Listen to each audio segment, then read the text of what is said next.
So mga sanggay, ito ba yung rason kung bakit tumakas si Senator Bato de la Rosa sa Senado?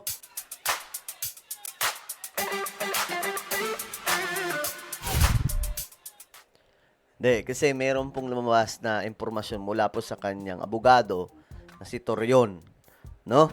At ito po ay titingnan natin ngayon mga sangkay kung ano ba talaga. Tumakas ba talaga si Senator Bato o nasa loob pa ng Senado? Kasi may mga nagsasabi na nasa loob pa rin ng Senado, mahirap eh. Mahirap pa i-ano kung nasaan na talaga itong taong to, mga sangkay, no?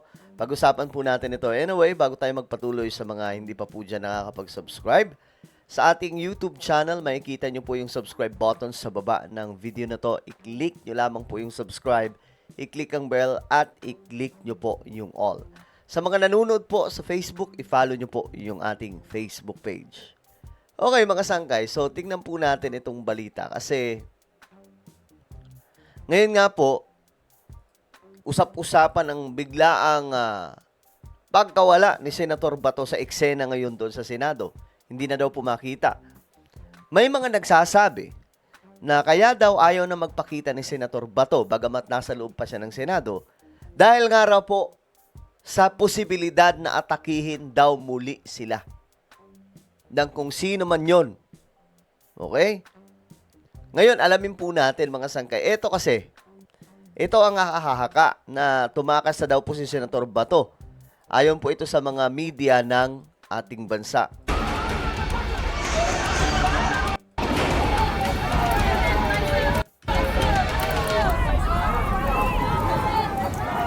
Ilang senador ang naipit sa loob ng Senado matapos i-lockdown ang gusali at magkagulo roon kagabi. Kabilang sa mga naiwan, si Senador Bato de la Rosa na may aktibong warrant of arrest galing sa International Criminal Court o ICC. Nasaan na nga ba ngayon si Senador Bato? Live mula sa Senado, may ulat on the spot si Mav Gonzalez. Mav?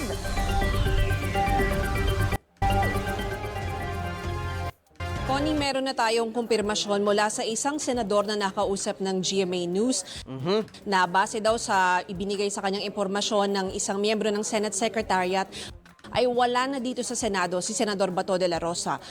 Nakaalis daw ito mga bandang 2:30 ng madaling araw. Okay. At ngayon ay nag-iintay pa tayo ng opisyal na pahayag galing din sa kampo ni de la Rosa. Pero kanina nakita rin natin dito yung mga abogado niya na sina Attorney Israelito Torion, pati na rin si Attorney Jimmy Bondoc. At ang sabi nila ay nandito sa Senado si De La Rosa. Kanina to mga bandang 9:00 ng umaga. Pero kanina din ay sinubukan namin na umakyat doon sa opisina ni De La Rosa dito sa Senado. Pero pinigilan kami ng Office of the Senate Sergeant at Arms dahil wala pa raw instruction sa kanila kung pwede nang umakyat ang media doon. Okay.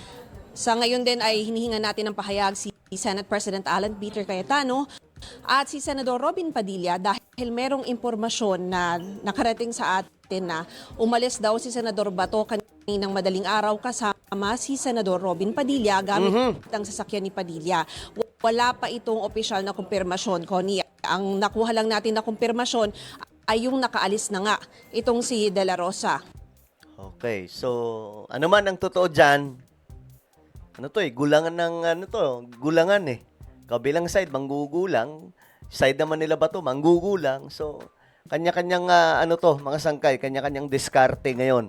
Kaya nga lang, ayun nga po, ang tanong dito, kung just in case nakatakas na talaga si Senator Bato, ano ang magiging desisyon dito ng Korte Suprema? Kasi, alam niyo itong problemang to, mga sangkay, kung nagsasalita po ang Korte natin, yung pinakamataas, eh di wala na po sanang ganung nangyari, no? Dapat sinabi na ng Korte kung labag ba yun sa batas ng Pilipinas ang ginawa ng ICC, ipapadampot ba ng ICC? Diba? Ganun lang po eh. Ang desisyon nasa Korte Suprema. At sa totoo lang, kahit po yung kay dating Pangulong Duterte, yung pagkakadala sa kanya sa ICC, until now, wala pa rin pong komento ang Supreme Court. Di ba kayo nagtataka? Hindi nyo ba naisip kung bakit kayang ganon? Di ba? Samantala naman ay pinasisibak sa pwesto ni Senador Amy Marcos ang ilang matataas na opisyal ng National Bureau of Investigation o NBI kaugnay sa insidente ng pamamaril sa loob ng Senado kagabi.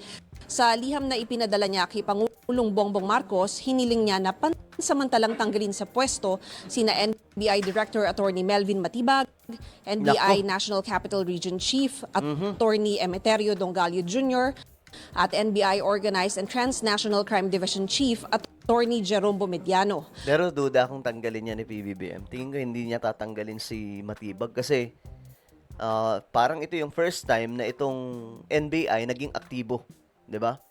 Naging aktibo at talagang lahat po ng bumibirada sa government pangsangkay napapaano nila, napapahinto, no? Medyo kakabahan nga po yung mga DDS, kakabahan nga po sila kay Matibag kasi talagang matikas eh. At ang matindi doon, alam ang galawan ni Matibag, alam ni Matibag ang galawan ng mga DDS kasi nga dati siyang DDS, 'di ba? Ngayon mga sangga, ito, diretsa po tayo. Nagsalita po kasi dito itong si Torion about dyan. Kasi ayon po doon, mga sangkay, tumakas na nga daw si Senator Bato. So sir, just to be clear, walang confirmation, walang denial whether he's inside because of privilege? Attorney-client privilege po, we have agreed to not disclose anything regarding Senator. Just a hint lang just a hint. Why we are adopting this? Kasi merong intelligence report na meron na namang operation. So if we will confirm na nandyan siya, kawawa naman kami. Oo naman yung Senado. No, I hope you understand. Kaya nga, lawyer-client privilege po. Okay. So ito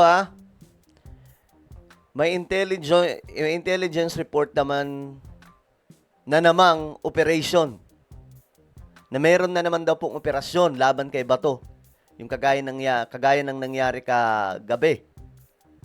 Tumangging kumpirmahin ng legal counsel team ni Senator Bato de la Rosa kung nasa loob pa ng Senado ang senador bilang pagrespeto sa lawyer-client privilege. Ayon kay Attorney Israelito Torion, nakatanggap umano sila ng intelligence report kaugnay ng posibleng panibagong operasyon laban sa senador. So, parang ang dating ayaw nila magkomento, ayaw nilang alamin, ayaw nilang isabihin kung nasaan talaga si Senator Bato, nasa loob pa o nakatakas na, kasi mayroon na naman daw pong panibagong plano para lusubin si Senator Bato de la Rosa, no? At talagang magulo ang Pilipinas, ano? Alam niyo mga sangkay ang problemang ito. Nasa 1987 Constitution eh. Kasi lahat ng nangyayari sa ating bansa kung bakit ganito kagulo ang politika, dahil po yan sa saligang batas po natin na bulok. Yung 1987 Constitution, gulo sa legislative, sa executive, sa judiciary, law enforcement, at marami pa pong iba ngayon mga sangkay, na ang sistemang yan, nasa 1987 Constitution. Diba? Lahat ng to mga sangkay.